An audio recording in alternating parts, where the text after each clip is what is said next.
Nisi.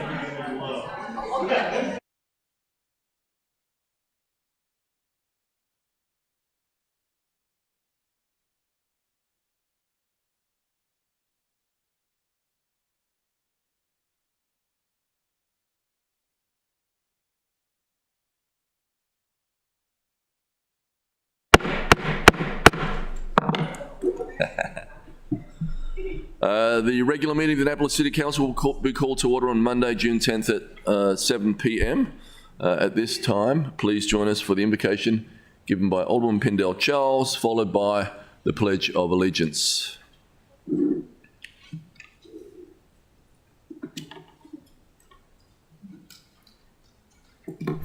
Thank you. During any season of the year, we remain forever thankful and grateful for many things that may not connect to one another, and they are in reverse alphabetical order. We are thankful for zest, for youth, for xylophones, whales, vegetables, understanding, trust, strength, rest, quiet, peace, opinions, neighbors, mothers, light, kindness, joy, intuition, home, grace, family, education, deliverance, calm, and for babies. Amen.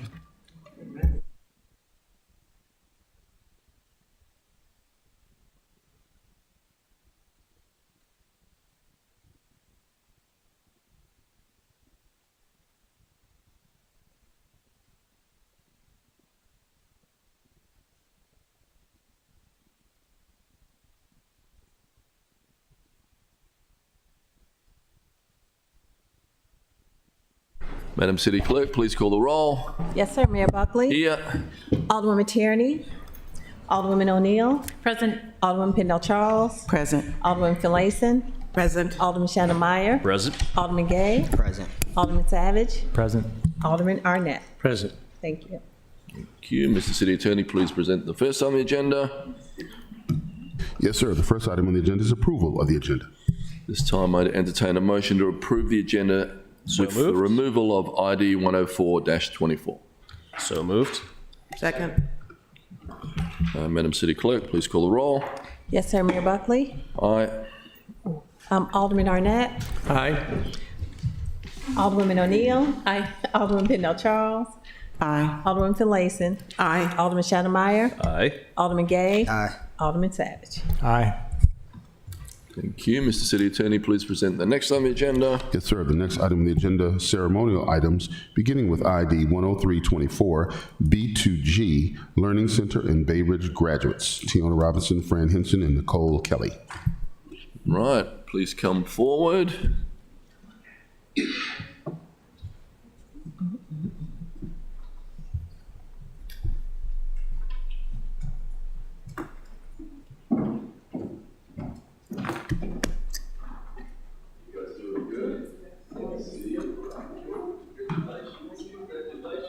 Oh.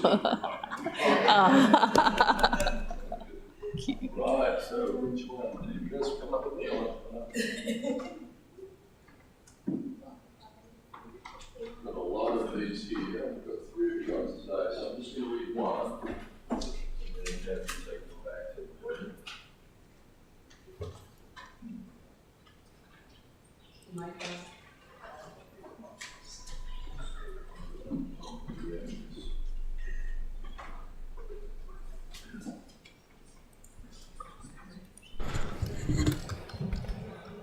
On behalf of the residents of the City of Annapolis, we're pleased to confer upon you the City Council citation in recognition of your achievement and new career in the field of information technology. Your success is a positive example for Bay Ridge, Gardens community, and our city. Please, everybody, keep up the great work. I've got a lot of citations here, so can you help me?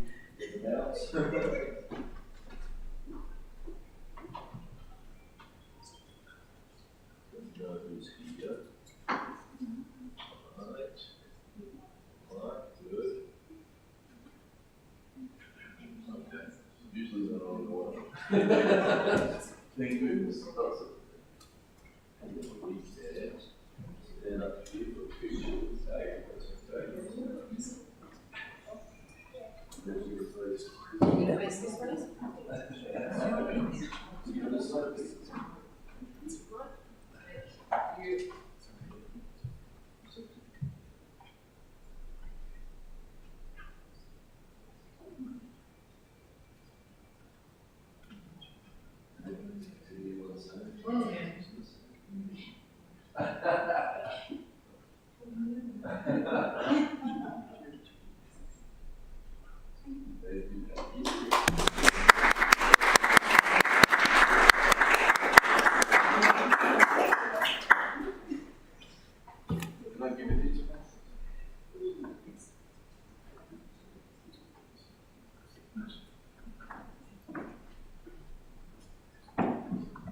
Mr. City Attorney, please present the next item on the agenda. Yes, sir. The next item on the agenda is ID 10524, African Diaspora Festival 2024. Okay. If any of the council want to come up, please come up. Or yep.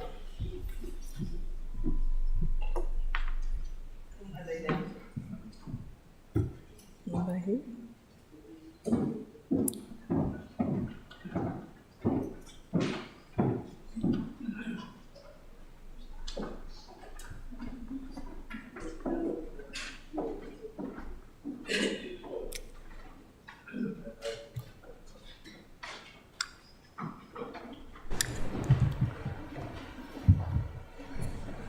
So I just want to point out that guess whose birthday it is on Juneteenth?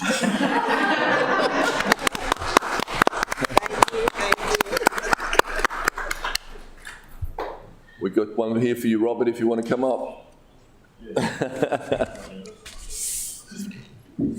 Should we read one of them and Yes, then we can read please. the names on all of them?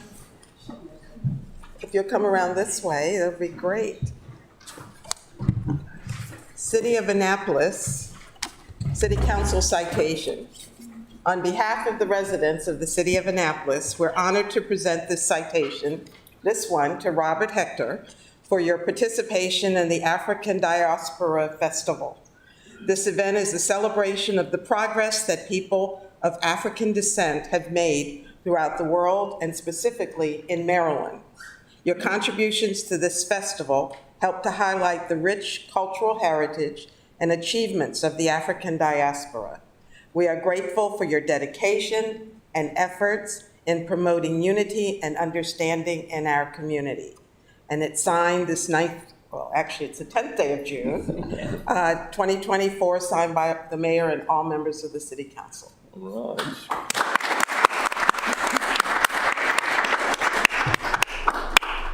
Abiola Akintola. Would you like to say something? You don't have to, you were moving towards the mic, so that's what you did. Who's the public speaker? Josephine Brown. Thank you.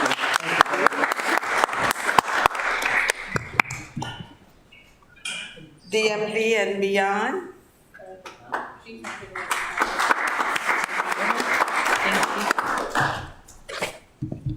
And Small City Big Dreams. I thought that was the baby. Thank you. Thank you. Well, we're just going to stand up front for a quick picture. Is that okay? Yeah. Thank you. All right.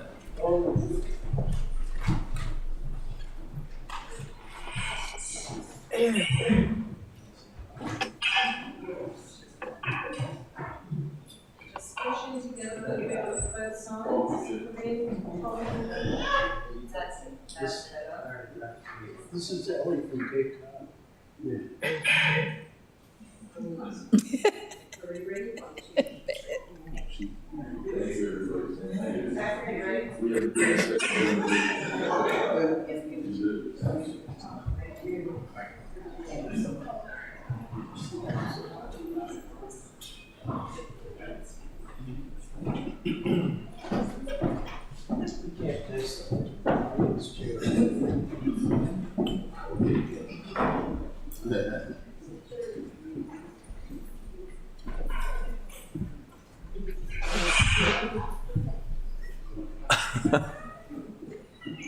You okay, Ellie? We can hear you.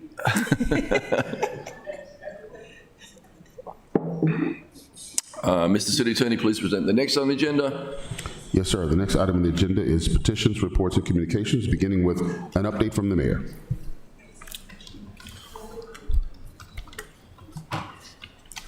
Good evening. Annapolis Fire Chief Doug Romali has asked me to share some unfortunate news. Patricia Haberger, who worked in the office at fire headquarters, passed away unexpectedly on Friday. She started with the City of Annapolis in the Fire Marshal's office in 2023 and was recently promoted to Office Associate. Please, all of you, keep her family and friends in your thoughts during this difficult time. If we could just take a moment of silence. Thank you.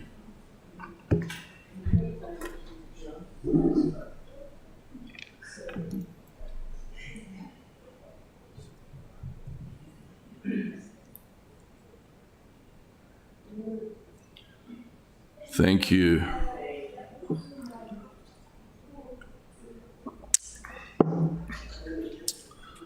All right, I want to acknowledge the work of the City Dock team for a very successful community event on May 30th, where we showcased updated designs for the features of the new City Dock Park, a new street end park on Prince George Street, restoration of the Burtis House, a new harbour master and visitors facility known as the Maritime Welcome Centre. We are a historic port city with a 300-year-old working harbour. In the past few decades, flooding has become both more frequent and more intense. The urgency of flooding is not debatable. Projections show that it will only get worse. Planning for resilience and flood protection was the challenge posed in 2019 when the City Council appointed the City Dock Action Committee. We knew this challenge was difficult, but we also knew that it presented an opportunity to both protect our historic district and create a world-class public space. The City Dock Action Committee first came up with a plan for resilience through an elevated park, some 6 to 8 feet above current level. This earthen berm, in other words, the park itself, is the heart of our resilience plan, with floodgates and barriers installed for additional protection. This part of the project has been reviewed by the Council and approved by the Planning and Historic Preservation Commissions, and we are ready to start work in November. The funding, nearly 90% of it, is already secured. It comes from multiple sources. The concession payment from the garage rebuild, FEMA, and other federal grants, as well as federal and state earmarks. It took a lot of work over the past 5 years to get there, developing partnerships, thinking creatively, advocating for ideas, and persisting in applying for grants. I am very proud that our team had secured more than $80 million for both the City Dock and Compromise Streets resilience. I repeat, this work is 90% funded. These funds can only be used for flood protection and resilience. So if we don't use them, we lose them.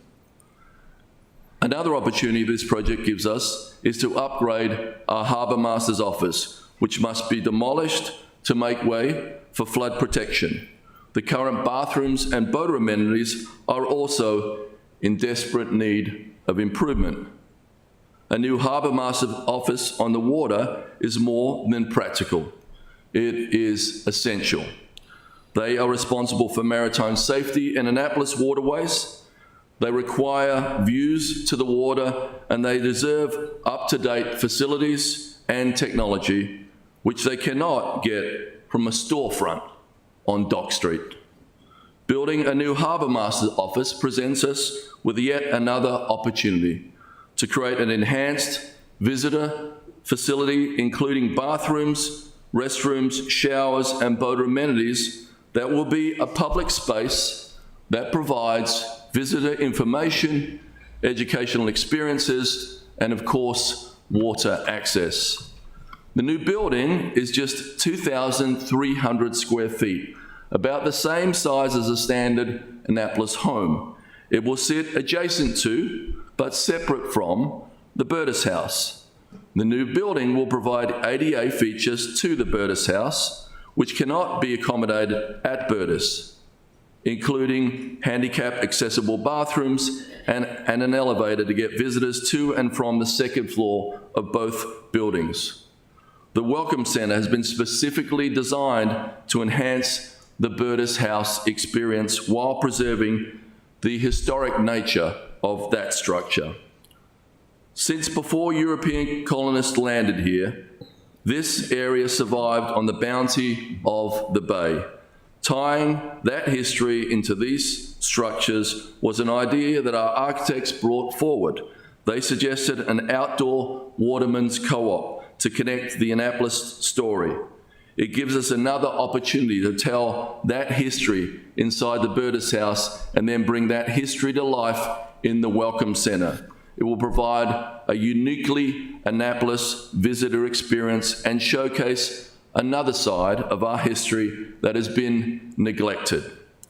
This conference room in the new building will provide additional city office space, which has also been built into our other municipal structures, like the new Department of Public Works on Hudson Street. The city desperately needs additional meeting space, but it could be flexible enough for safe boating classes, Coast Guard trainings, or even to rent to outside meetings, classes, or trainings. The Welcome Center cost is projected at $10 million, including those required ADA connections to the Burtis House. For reference, our new DPW building costs a lot more than $10 million and is not a waterfront structure with public amenities. I'll finish by saying again that flooding downtown is destructive and getting worse. It halts commercial activity and threatens future viability of Annapolis as both a proud American capital city and as a destination for locals and tourists alike. The time to act is now, and let's have the imagination to do it in ways that enhance public space and water access for every resident and visitor. When people learn the facts about the City Dock project, they are overwhelmingly in support of it. I hope that tonight I've helped clarify some of what was explained at the workshop on May 30th. Thank you. I want to thank and acknowledge anyone who made Annapolis Pride a success on June 1. There was a new route for the parade and a new location for the festival this year, but organisers estimated that the total number of participants doubled last year's participation, showcasing Annapolis as a tolerant, kind, and loving place to be. I thank Alderman O'Neill for acting as acting mayor, for leading the city in the parade and making opening remarks at the festival. Big round of applause for you. A reminder for next week on Wednesday, June 19th, city offices will be closed in observance of Juneteenth, also known as America's Second Independence Day. Pitmoyer Centre and Stanton Centre will also be closed. The Department of Recreation and Parks will host a Juneteenth celebration and concert at Annapolis's Maritime Museum and Carr's Elktonia Heritage Park at locations on Edgewood and Bemby Beach roads. Accessible parking is available at Ellen Moyer Park. Otherwise, those who wish to attend are asked to park at Bay Forest Shopping Centre, Hillsmere Elementary School and Powell Park, then take the free shuttle to the event. There will be food trucks and bands reviving the sounds of Carr's Beach with oldies and a Motown review. Please bring along a chair and sit in or sit on a beach blanket and just have some fun. It's an early event and it's the start of a reimagining of that part of the city and that amazing history that we're lucky enough to maintain with this council here. The following Saturday, June 22nd, there will be a Juneteenth parade. This will be the big parade and festival in Annapolis. The festival location is the same as last year at Bates Athletics Complex behind Maryland Hall, but the parade has a new route. It will start off at noon at St. John's Street and Calvert Street. The route will take parade marches up Calvert Street to West Street, then to Amos Garrett Boulevard and on to Maryland Hall. Annapolis Police will close roads along the route, and on a rolling basis, please be alert to Annapolis Police directions. The festival is free, open to the public with live music, children's activities, and food for sale. Happy Juneteenth, everybody. Another round of applause.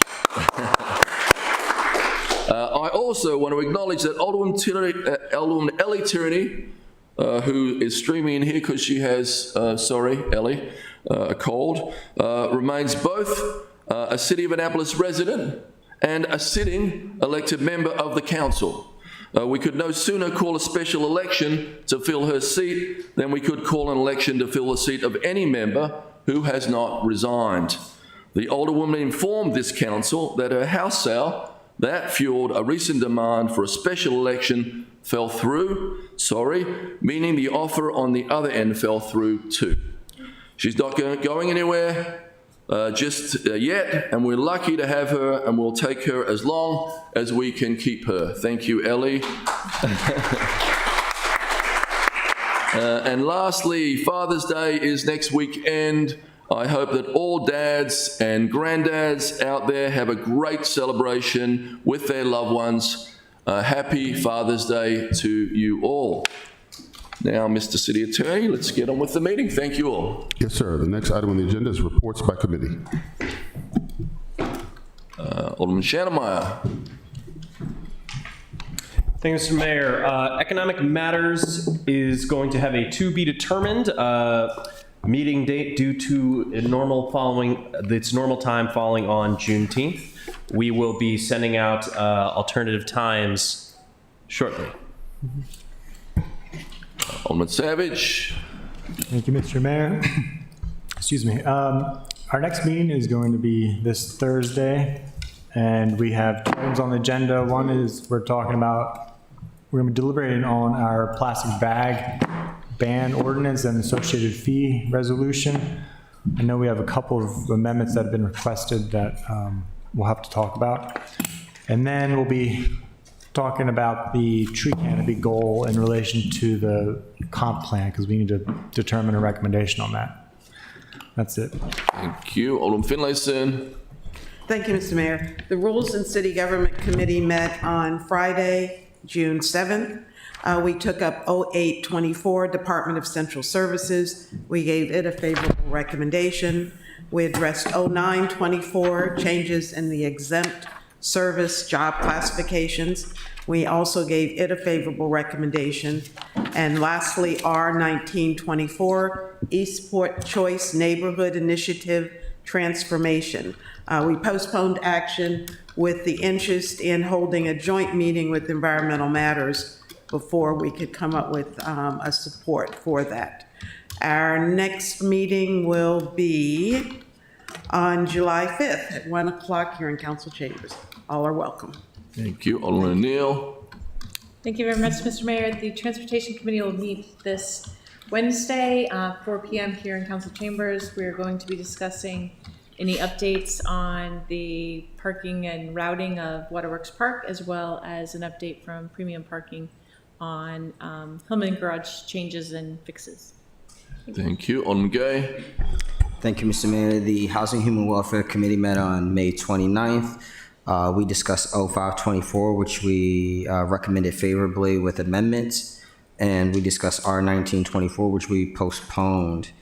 Our next meeting is supposed to be Tuesday, June 18th, but because the staff is off the next day and our meeting is at 7 that night, I think I may postpone it until further notice. So. Thank you. Anybody else? Nobody else? Thank you. Oh, hey. Oh. Sorry, Ellie. Thank you. Alderman Tierney. Hi, thank you so much, Mr. Mayor, and thank you so much. I have a strep throat, so I didn't want to contagion you all. Caitlin just gave this to me. Yes, we met on June 5th, and we acknowledged and approved fund transfers, FT 824. We recommended favorably. And as far as legislation, we recommended favorably 08-24 and 09-24, which I believe is before you both tonight, and as well as R924, which is before you tonight. That might be a little bit controversial, but thank you very much. Oh, next meeting is Wednesday, June 19th. At 10:30 a.m. Thanks. Thank you. Mr. Attorney, please present the next item on the agenda. Yes, sir. The next item on the agenda is the comments by the general public. All right, we have first signed up, Rachel Griffin. Please come forward, state your full name and address.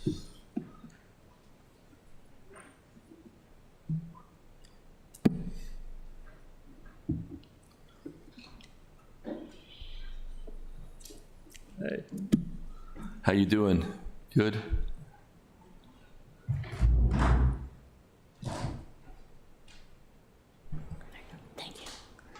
Good afternoon. Yes, thank you for Aldermen, Alderwomen, Mayor. I am doing great. Thank you.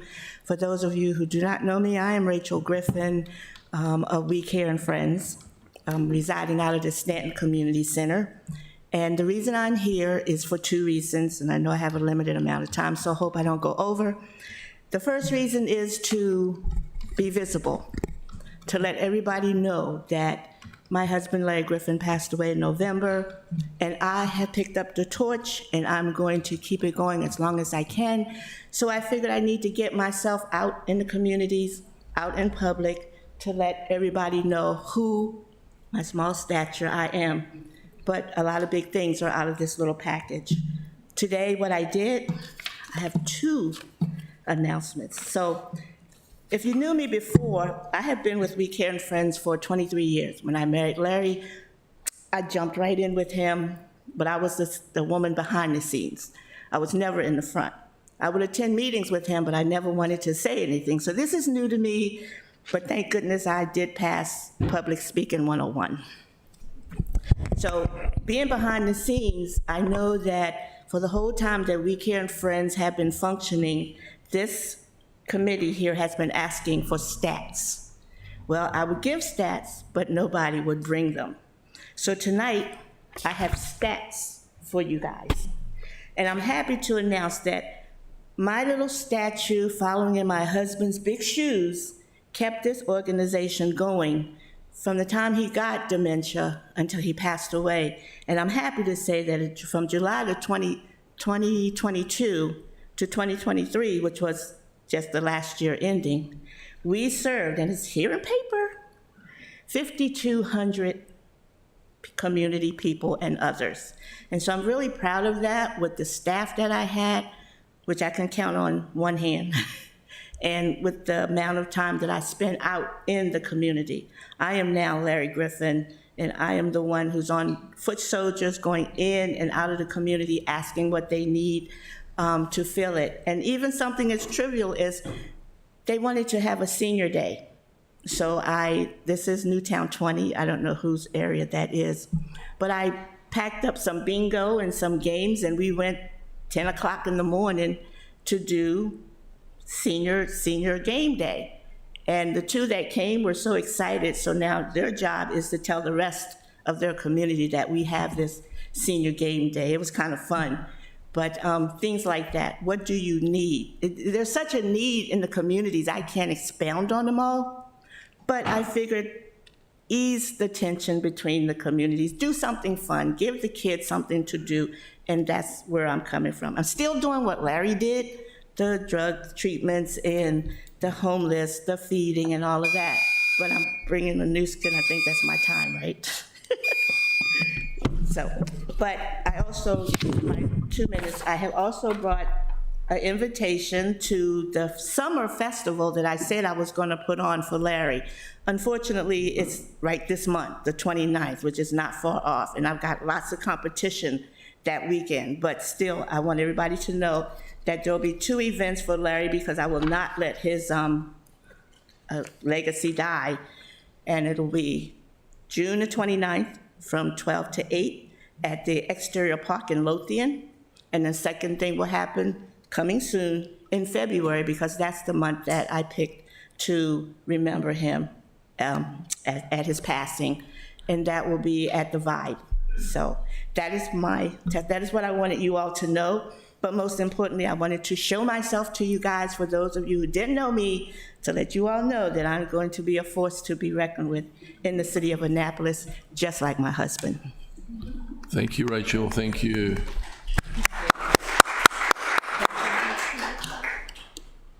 We appreciate you, and we all miss Larry deeply. Thank you. Thank you all. Thank you. Next up, Karen Brown.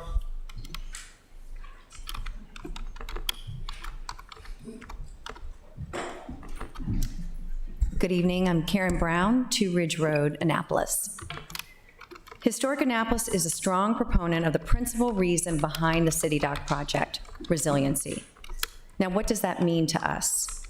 That means the City of Annapolis will prioritize and fund a complete flood barrier plan. Burr Vogel recently stated the resiliency plan extends to the Spa Creek Bridge. Nonetheless, we have no details about what this will entail nor the associated cost, and he mentioned value engineering without defining what that will be. Will the flood prevention initiative be jeopardized by value engineering now that the Maritime Welcome Center is part of the total project scope?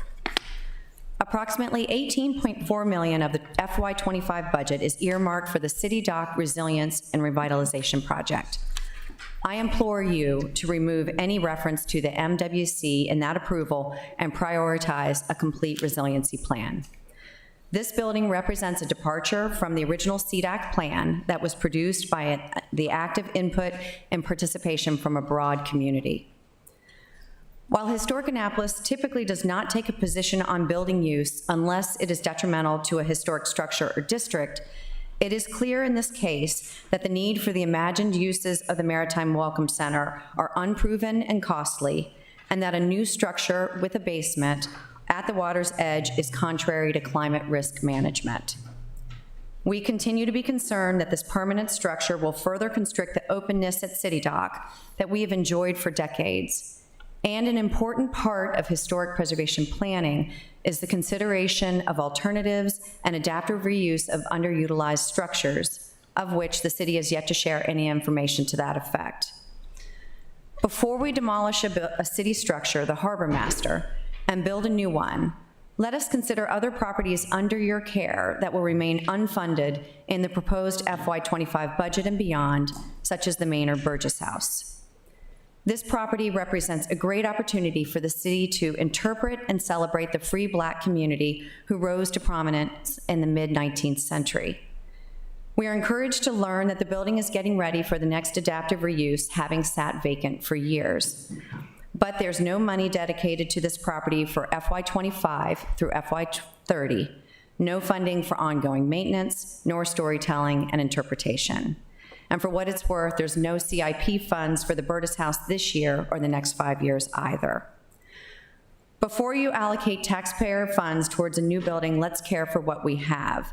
And before we commit to a new building, let us be informed of the cost to maintain, manage, and operate the proposed new structure on the water's edge. Please prioritize FY25 City Dock funding for resiliency first. Thank you.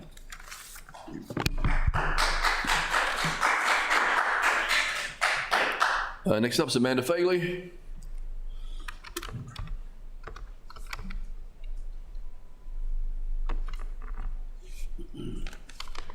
Good evening. My name is Amanda Hurt Fegley. I live on Prince George Street, and I sent a letter around to all of the members of the council today. Perhaps you had a chance to read it. I also would like to speak to the City Dock Resiliency Project. However, tonight I'm going to speak very briefly in verse. Here we go. You've got to move more slow and steady. The plan as it stands simply isn't ready. Some valves, a wall, a fancy fountain, a stage, a park, a central mountain. Do you know where the funds are to dig a hole and build a boat bar? A plan so big is gonna flail. Bring your buckets, there's time to bail. The scope's too big, the plan too grand, a spewing fountain filled with sand. Shiny objects spread too thin, bandstands, playgrounds, lights within. What's the value on the face? This, my friends, is not a race. You've got to move more slow and steady. The plan as it stands simply isn't ready.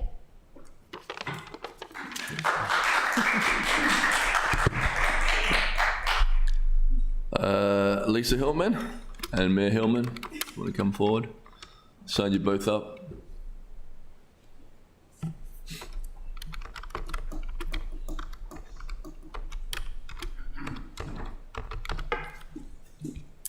Good evening, Mr. Mayor.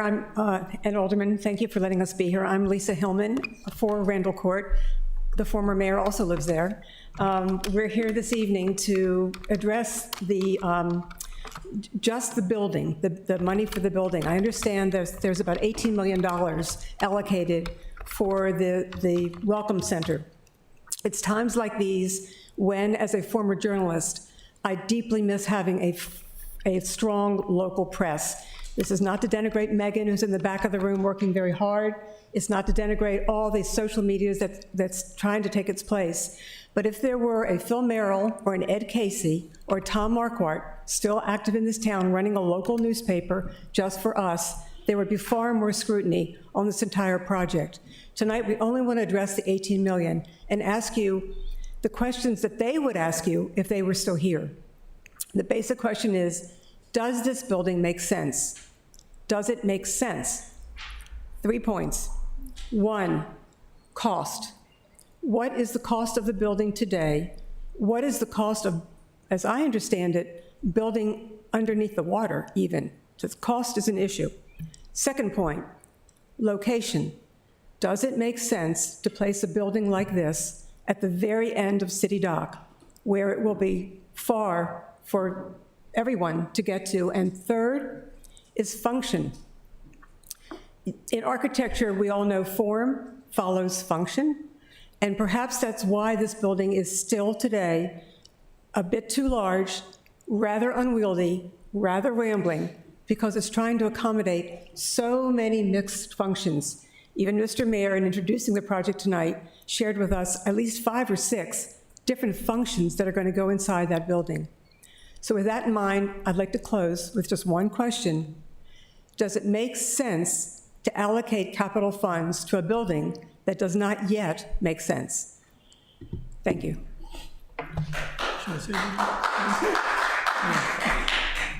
Next up, Katie McDermott. Oh, sorry.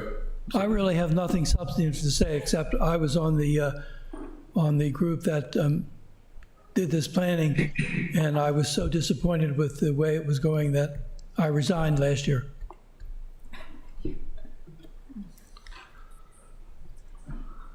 Katie McDermott's next. Hi, good evening, Mr. Mayor and council members. Katie McDermott, 50 Franklin Street. I just wanted to offer some additional comments and questions related to the project. First, in looking at the project, and I did attend the May 30th meeting and learned new things today, which I'll ask you about, but it really looks like a private resort project that a private developer would do if they own their own land. And that's true when you look at the Maritime Welcome Center, which I do think looks more like it's promoting business interests and commercial interests than the public interest for a variety of different reasons. But I think there's really an existential question for our city, which is really an imbalance that I have felt for several years of focusing on commercial interest, business interests, and not the residents and their needs, whether it be Ward 1 or any other ward. My neighbor Debbie Connors today, I think, reached out to some of the council members on the pools not being open at Harbor Terrace and another public housing location because they haven't been inspected yet. This inadequacy is really not acceptable when we think there's always been issues with having pools and water access. But we have lots of things in our neighborhoods that aren't getting attention. We have infrastructure needs not being addressed. And this existential imbalance is really philosophically, I think, what has driven this project to be just really almost madness when you think about the various things that are being added. A building on the water, everybody, you know, who went to Netherlands, is that what you learned in Netherlands, that you should build a building on the edge of the water? I don't think so. So this question of imbalance of residents versus tourists versus visitors versus making, Mayor, you said at the May 30th meeting, we want the visitor to have a better experience in Annapolis. I'd like the residents of this city to have a better experience in Annapolis all over the place when we're talking about what's happening. This imbalance, I think, threatens not just the public fisc, which a lot of folks are worried about, but also public goodwill, which I think is being lost, unfortunately, given all the other great things that have happened in the city under your leadership. There's also an operating premise that the council has reviewed the plan. That's the first thing I heard tonight from you. However, I know some council members have been scrambling for days to understand the details of the plan and the funding and what's happening. This is not acceptable. This is dysfunctional government. The council doesn't seem to know what the plan is, even if you say they've approved it and they've reviewed it. Where's the check and balance? Under our city charter, the council and the mayor co-share governing responsibilities. Now we seem to have no check and balance on the mayor's discretion to pursue this project, partnering, with private consultants, who I think have been paid over $5 million. You'll correct me if I'm wrong on, maybe I got that paperwork wrong. So I think that this responsibility of co-governance is also at issue today. And I did have a question about gaslighting based on what I heard, Mayor, in your remarks just a few moments ago, because I got sent an email by your Director of Finance on the project overview, city project breakdown, inclusive of the waterfront center. First, it says the purpose of the City Dock project aims to rejuvenate the waterfront area, enhance public access, recreational facilities, and commercial opportunities. Nothing about resiliency there. And also, honestly, when I look at this, commercial opportunities should not be what we're spending public money on. But the financial breakdown, $75 million with the waterfront center, $20 million, public promenade, $15 million, green spaces, $10 million, commercial spaces, $12 million, marine upgrades, $8 million. I mean, these aren't numbers you talked about a few minutes ago. So I think this is really weird. And funding sources, municipal bonds, $35 million. That to me is just a credit card for the future. And that's what we're concerned about. Private investments, $10 million as a funding source. Who and what? Where are the details? Public fundraising, $5 million, who and what? So there's a lot to understand about the details. The public is confused, and I hope that we can get straight, and I hope the council can hold back and slow down, as Ms. Hillman has suggested and others, before this train leaves the station. It's sort of presented as a fait accompli, and that's regrettable. Thank you. Next up is Bill Kardash.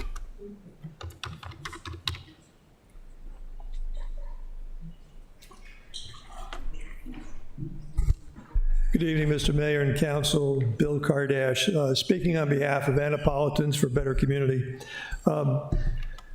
So just to follow up on Katie's comments, by the way, this weekend I sent each of the council members a letter kind of reviewing my perception of where this was, and in particular being very concerned about, one, the lack of discussion about resiliency. I think the primary, I know, and one of the things I had mentioned, I had a conversation with Alderman Arnett, who said he said resiliency is the focus. And I said, well, if you take a look at all the meetings that we've had, certainly the one on the 30th of May, the primary focus was a total discussion about the Maritime Water Center, Maritime Welcome Center, as well as amenities. It was, I'm hard pressed to think of anything that discussed resiliency at that meeting. The discussion about the financing, to follow on to what Katie was just explaining, I saw that same email that she referred to today. The number that's now being discussed is a total of $75 million for the project. Days ago, actually as recently as yesterday, the number was $92 million. So today it's $75 million. The reality of it is no one seems to know, and I'm wondering if anyone seems to care. The discussion about $35 million worth of bonds, you might recall that the city had to issue $21 million in bonds to refund the subordinated debt for the construction of Hillman. So does that 35 include the 21, or is it in addition to? It's unknown. Perhaps the Director of Finance can answer that question. There are so many questions like that that continue to present themselves that are in conflict with what we hear and what the council intends. And so from that perspective, my concern is that as we approach where this project is heading, that we have a comparable session similar to what you did for the Maritime Welcome Center a couple of weeks ago to discuss the financing of this project. It has clearly not been spelled out to the satisfaction of anyone who's looked closely at this. Thank you very much.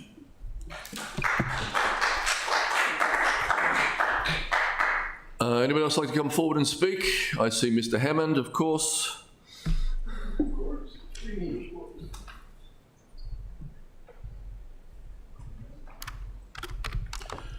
Good evening, Mr. Mayor, members of the council, and Mr. Former Mayor. It's a pleasure to see you too, and your wife, more importantly. I would like to endorse the comments that you've heard about the City Docks resiliency project concerning the lack of information to look at how the finances are actually going to be handled and what's the scope of the project. So I would encourage your further review of that particular project. But I did want to speak this evening about a new capital project that appeared this year. And this capital project requires $1.1 million of funding in 2025, the first year. Sort of incredulous to see a capital project appear out of the blue and instantaneously be asking for $1.1 million of financing. This is the Fuel Island tank removal and upgrade project, which, as I say, is calling for $1.1 million of bonds. This is an ideal project for the city to work with the county and have some sort of combined fuel facility. There's absolutely no reason in my mind why the city couldn't work with the county and utilize the Jennifer Road County refueling site, and the city could get out of the refueling business. The county's refueling sites run on a credit card program that are issued to each vehicle. Very simple way to keep track of who's using what fuel. And you could save $1.1 million of city bonds by working with the county. And in this day and age, it makes more and more sense for governments to work together and try to reduce costs and thereby reduce taxes. So I would encourage you, rather than race out and sell this $1.1 million of bonds for this refueling site, that you do a little homework, work with the county. You might even want to work with the state. They have a refueling facility behind the state police station. Let's see what our governmental partners might be able to do, and everybody could have a win-win-win by not having to spend this $1.1 million. So I would respectfully encourage you to maybe push out this capital project for at least a year so you can do your homework, and maybe you'll come back and say, oh, Hammond's full of crap, you know, he's done it again. But I think realistically, this really makes some sense to look at with some good sharp pencils. So thank you very much, and good luck in your deliberations. Anybody else like to come forward and speak? Thank you all. Mr. City Attorney, please present the next on the agenda. Yes, sir. The next item on the agenda is approval of the consent calendar. Move approval of the consent calendar. Second. Madam City Clerk, please call the roll. Yes, sir. Mayor Buckley? Yes. Alderman Arnett? Aye. Alderwoman Tierney? Aye. Alderwoman O'Neill? Aye. Alderwoman Kendall Charles? Aye. Alderwoman Finlayson? Aye. Alderman Shandemeyer? Aye. Alderman Gay? Aye. Alderman Savage? Aye. Thank you. Thank you. Mr. City Attorney, please present the next on the agenda. Yes, sir. The next item on the agenda is business and miscellaneous, beginning with fund transfers, $50,000 and higher, beginning with FT 824, General Fund, Forfeiture and Asset Seizure Fund, and Restoration Fund. Is there a motion to approve FT 8-24? So moved. Second. Thank you. All those in favor say aye. Aye. Opposed? Thank you. Mr. City Attorney, please present the next item on the agenda. Yes, sir. The next item on the agenda is ID 100-24, Annual Towing License Renewal for JP Towing Services, LLC. Is there a motion to approve ID 100-24? So moved. Second. All those in favor say aye. Aye. Opposed? Thank you. Mr. City Attorney, please present the next item on the agenda. Yes, sir. The next item is ID 101-24, Towing License Application for Top Notch Towing and Transport, LLC. Thank you. Is there a motion to approve ID 101-24? So moved. Second. Thank you. All those in favor say aye. Aye. No. Ellie? Huh? What? Aye. All those opposed? I'm sorry.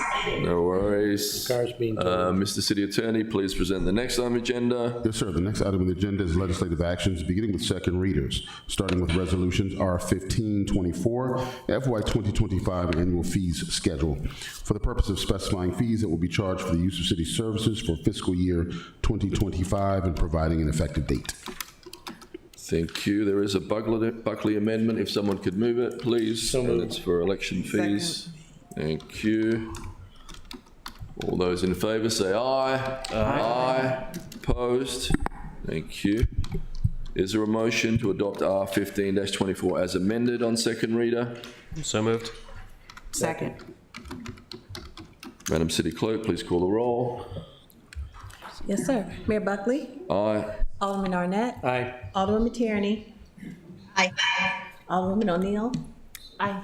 Alderman Kendall Charles? Aye. Alderman Finlayson? Aye. Alderman Shandell Meyer? Aye. Alderman Gay? Aye. Alderman Savage? Aye. Thank you.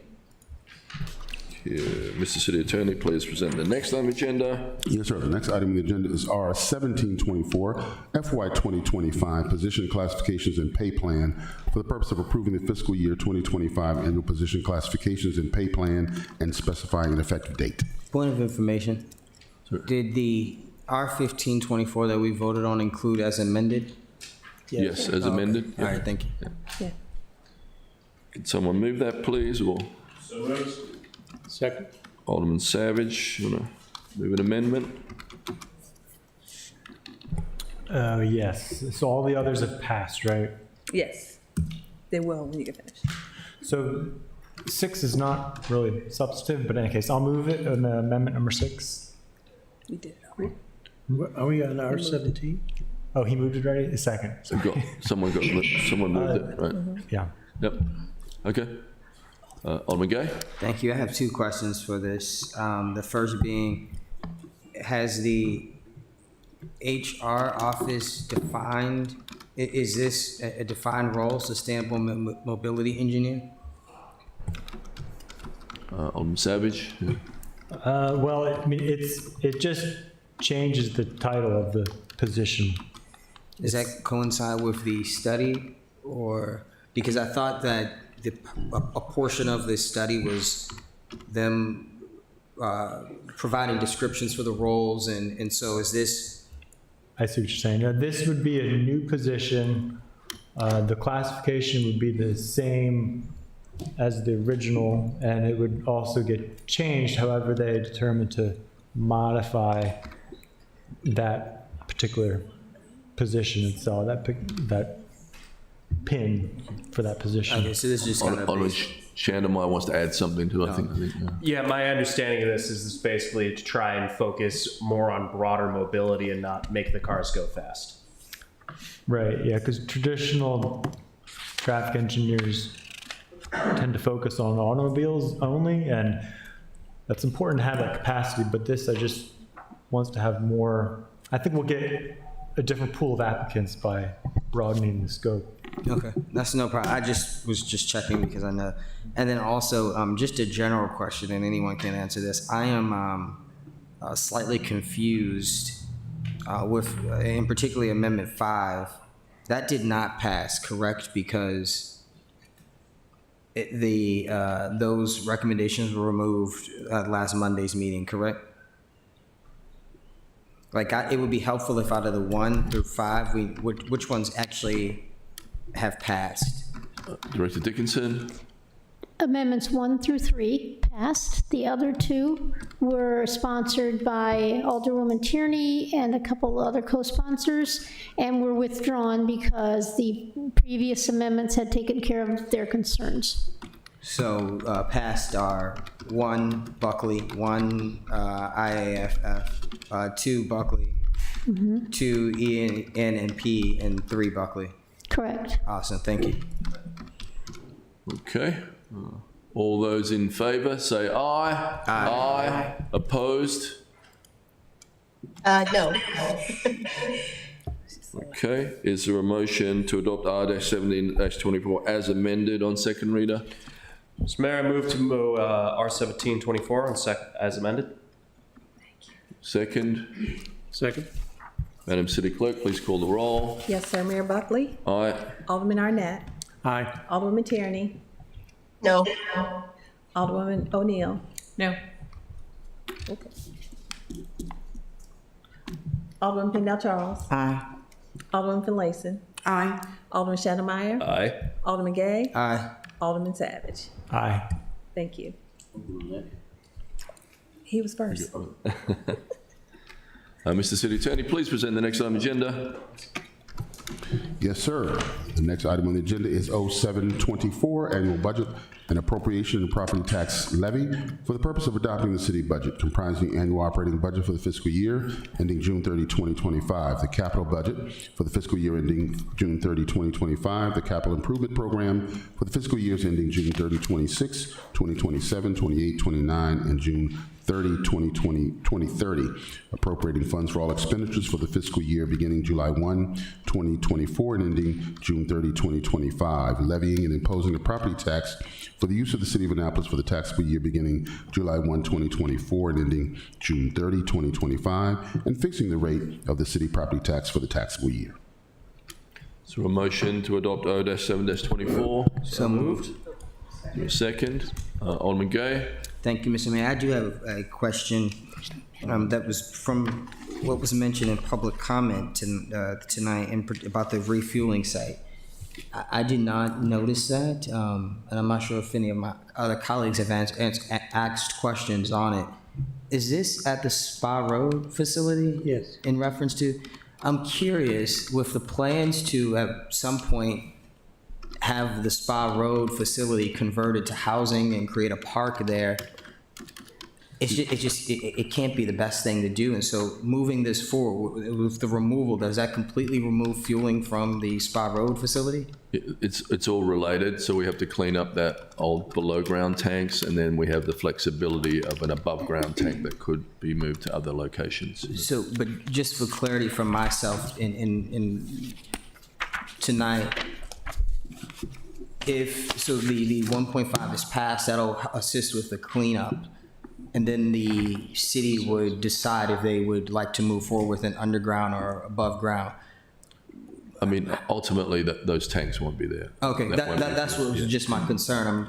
I know that the idea is to create, a more inclusive area there for housing and parks, and so I just wanted to make sure we were not repurposing a fueling site there. Absolutely. I need someone to move a balancing amendment, please. Well, could we have more? More discussion? Well, yes.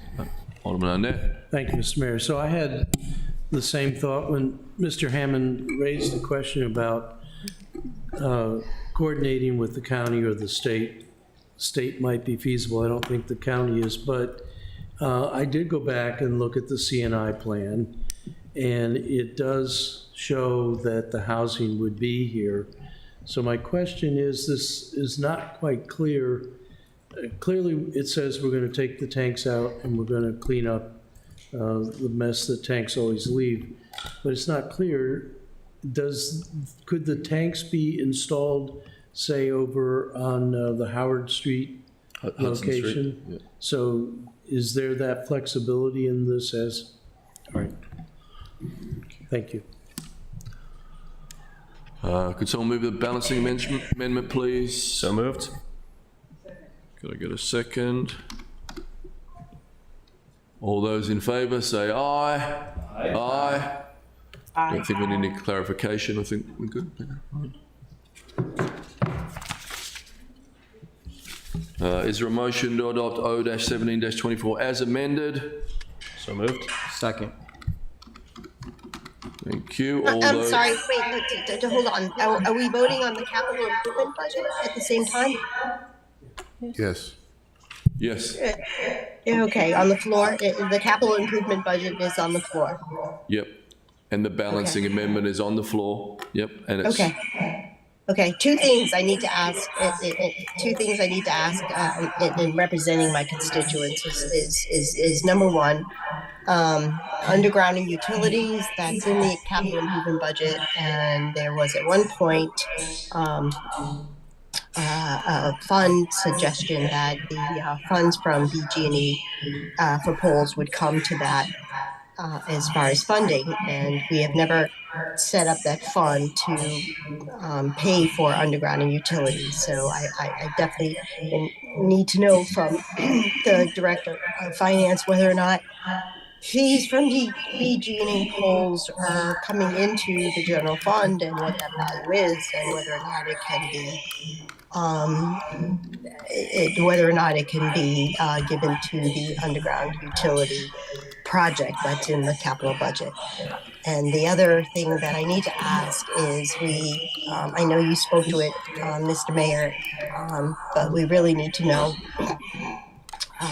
there's a $90 million figure out there, and we need to know whether or not that includes the Waterfront Center and the resiliency with no jeopardy as far as the scope of the resiliency project.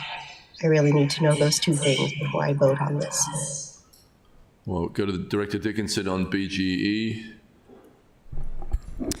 So from what I've been able to gather, for the record, Jody Dickinson, Finance Director, we have been getting fees from Verizon. If we're getting them from BG&E, I can't discern those. They're going into a right-of-way fee account, so I have some combing through old records to do.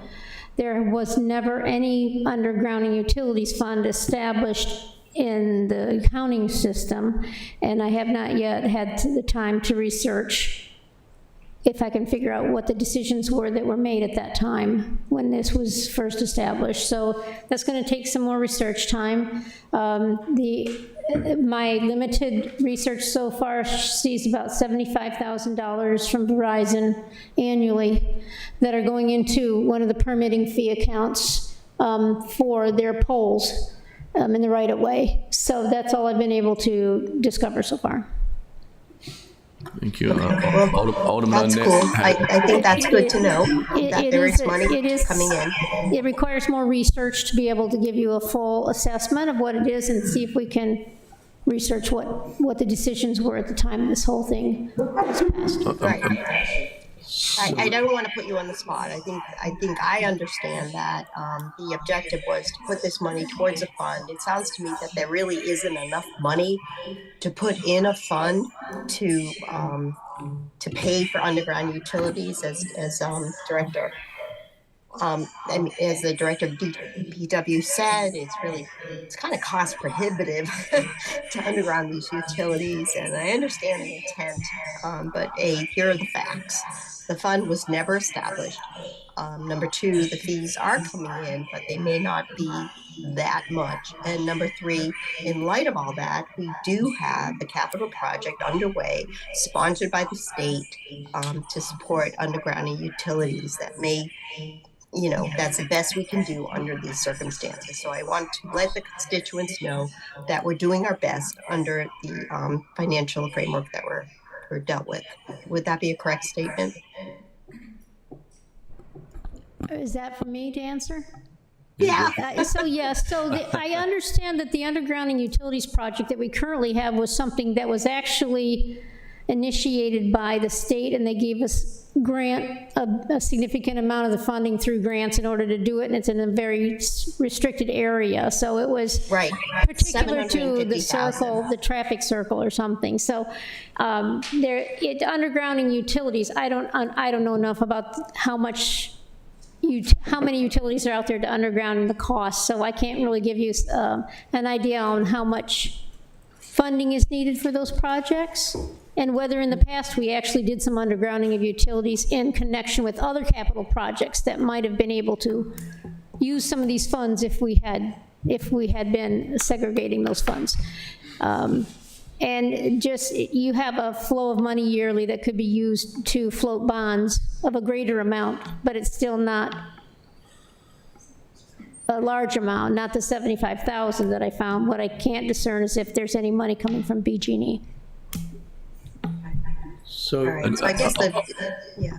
sorry. Alderman Arnett and Alderman Savage wanted to add something. yes. So if I may, I want to ask a procedural question of the city attorney, but first to the finance director.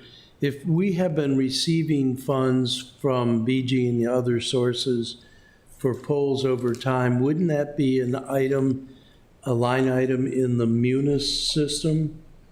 I mean, would we not be able to go back and find those flows of money? And even if they filtered into the general fund, is there a way we can retrieve those and repurpose them for this undergrounding? So I can clearly identify the monies coming in from Verizon. They do pay us for other things. However, this payment comes in two pieces every year. The money coming from BG&E is all noted as being disturbing the right-of-way, digging in the ground. I can't remember what the terminology was, so I can't tell if some of that's supposed to be for this other purpose. That's going to be a lot harder to discern if there was a piece of that funding for the poles in the right-of-way. So from my perspective, undergrounding is very desirable, particularly in a historic city, but also because of the life safety aspects of firefighting and trying to dodge all those poles in our precious downtown area. So I would like to find any funds that we can find and put them to the undergrounding. But my procedural question is, we can pass the CIP, Mr. City Attorney, and after the fact, put legislation or just a request to establish a fund for the undergrounding to make sure these monies for undergrounding go to that place and are secured for only undergrounding, not get mixed with general funds. So procedurally, tonight we can approve the CIP and after the fact, create a fund? You've done that before, yes. Thank you. Alderman Savage. Thank you, Mr. Mayor. Yeah, ditto to that. I think it's also important from a standpoint of pedestrians and cyclists and mothers with strollers to have these utility poles moved. Because they're up in the wires? Yeah. But I do want to get a better understanding at some point of the fee. So the money that's supposed to go into this fund, can you explain where that fee comes from? Is it something paid annually by BGE, only BGE? You said you're not sure? I can tell you that there is money coming from Verizon annually. Okay. To about $75,000 total annually. What I don't know if there's any other company that's paying us that fee at this time. Okay. It could have been, there were more earlier. From what I can only tell you what I can see in that account, which has a lot of other permitting fees, all the right-of-way, it's called street use. Anybody who's digging in the right-of-way has to pay us a fee to dig in the right-of-way. And it's pooled in there with those monies. So I can see some of it individually. I can't, if there's something else in there, I cannot find it at this time. And I would appreciate some time to research this more thoroughly so we know what the intentions were, what other projects we've done in the meantime that were undergrounding utilities in conjunction with other capital projects, and determine step forward, the path forward for us. Okay. Yeah, that'd be great to know at some point, because we do have a number of capital projects now impacting streets for improvements, bike lanes, things like that. Thank you. Thank you, Alderman Gay. Thank you. Very quickly, will the funds that have not been granted yet, expected grants, come before the council, I'm assuming? For example, there's like, here it says, there are awards that are not shown, some like 3.4 is earmarked, et cetera. Will that just come before the council on the consent calendar, and then we just accept the grant and it goes to the project? Or how does that work? Director Dickinson, and Alderman Tierney still has the floor. We were just kind of answering PG&E questions here. Sorry, but Alderman Gay, we'll get an answer from Director Dickinson on that. So I don't know what I'd have to know what he's looking at. Well, there's outstanding grants. What page are you looking at? What exactly are you looking at? What are you reading from? It says City Dock resilience, construction costs, and secure funding sources. That was handed out by the speaker. That just came from Kate. Yeah, that can be the speaker. I don't know what's on the Oh, okay. Never mind.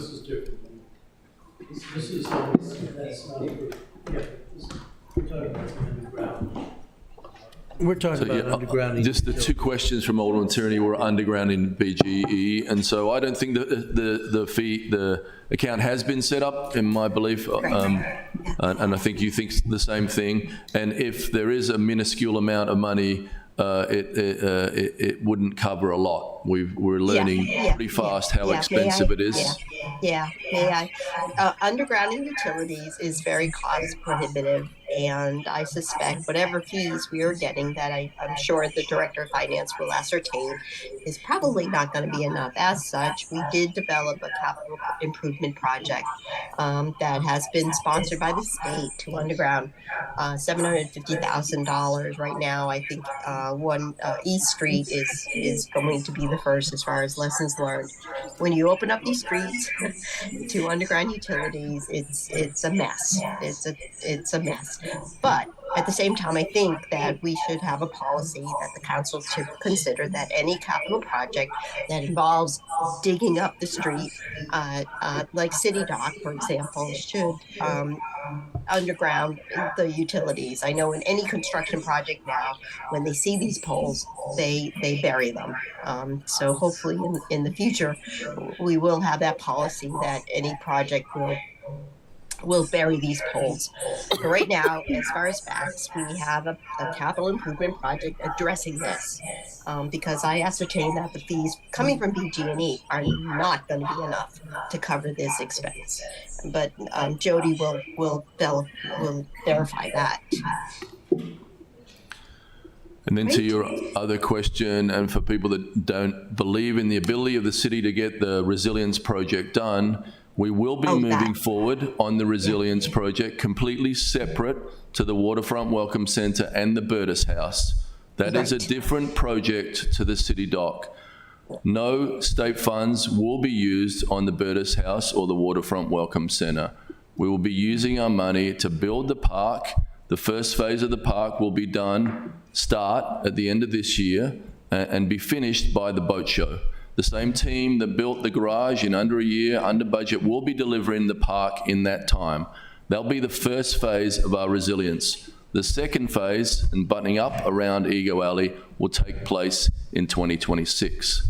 And we will have to go for all the regular approvals that we will need for a new Harbour Master building and, of course, the Burtis House Museum. So all those things have to be separated before we can move forward. But first and foremost, we have to protect the city from flooding. Do I still have the floor? Yes. Oh, hi there.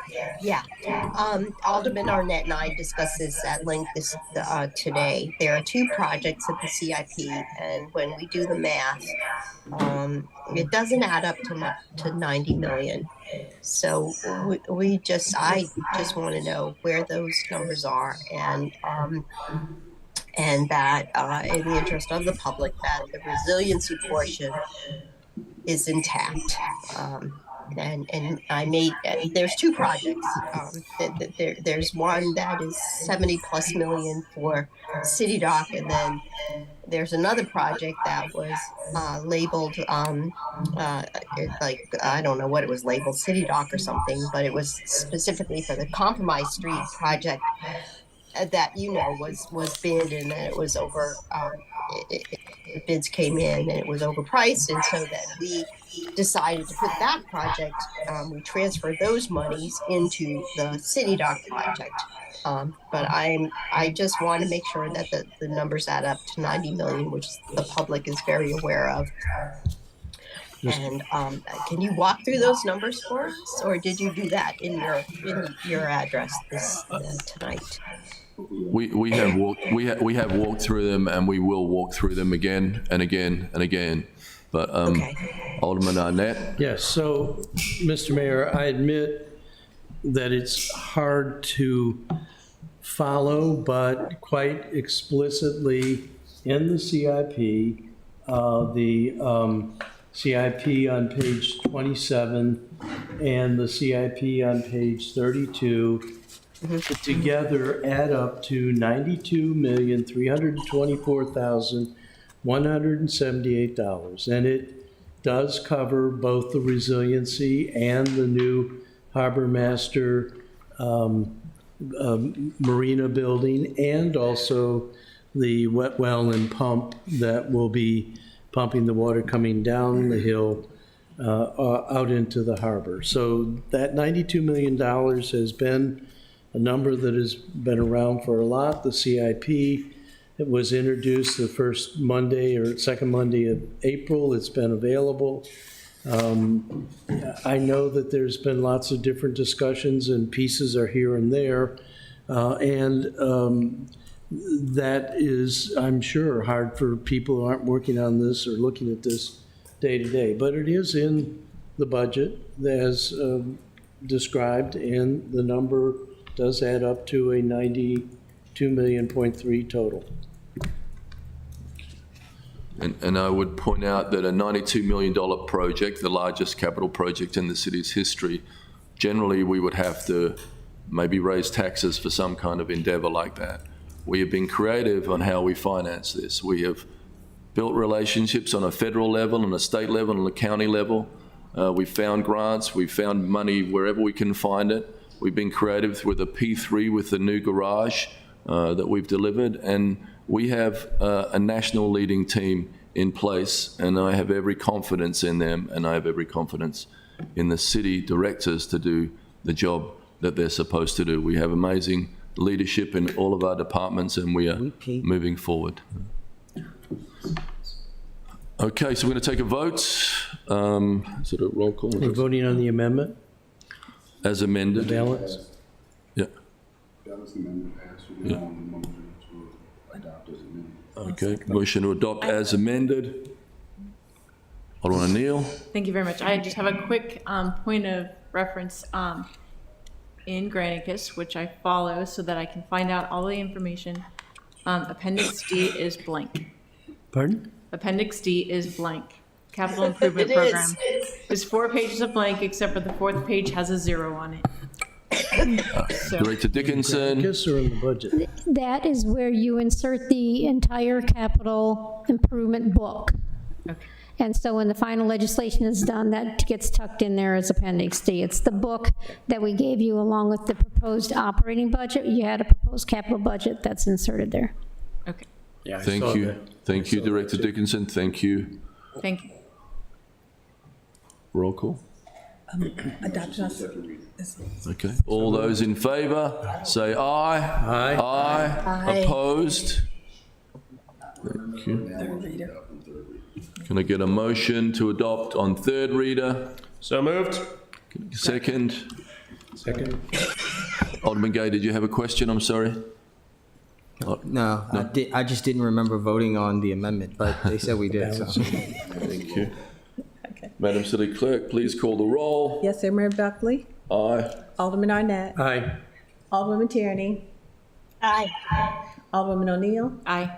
Alderman Pendle Charles. Aye. Alderwoman Finlayson. Aye. Alderman Shannon Meyer. Aye. Alderman Gay. Aye. Alderman Savage. Aye. Thank you. Mr. City Attorney, please present the next on the agenda. The agenda is complete, Mr. Mayor. Thank you all.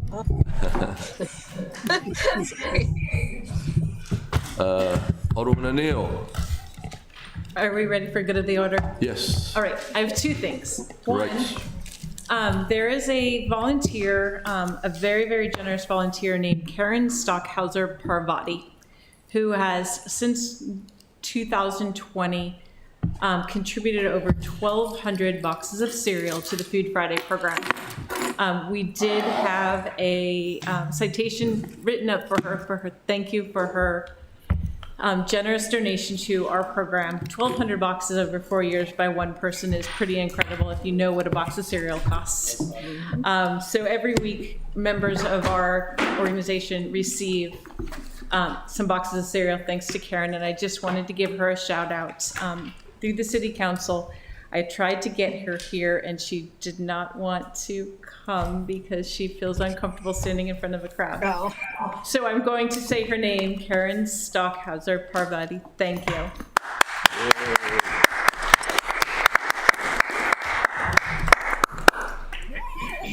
And my second thing is that my daughter graduated from Annapolis High School last week. So. All right.